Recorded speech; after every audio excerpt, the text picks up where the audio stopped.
Dumating na yung time para palitan yung wiper ng ating sasakyang Toyota Wigo. Stock pa yung nakalagay dito, so madali lang naman tanggalin yung wiper.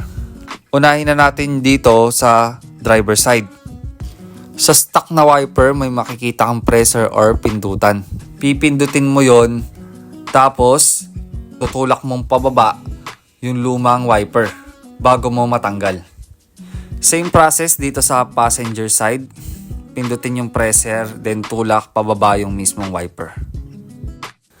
Press, then tulak pababa yung wiper.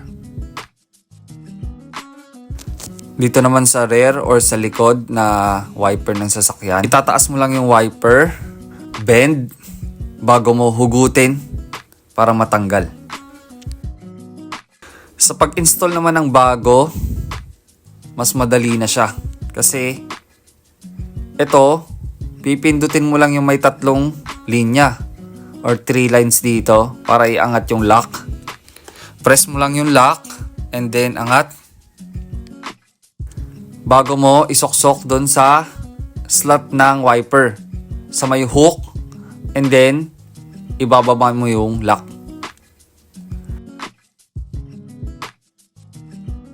Same process dito sa kabilang wiper. Press mo yung may tatlong linya, then yung lock, and then iaangat mo. Pagkaangat, ilalagay dun sa mismong slot nung wiper sa may hook. Papasok mo yan dyan, and then ilalak mo. Yan.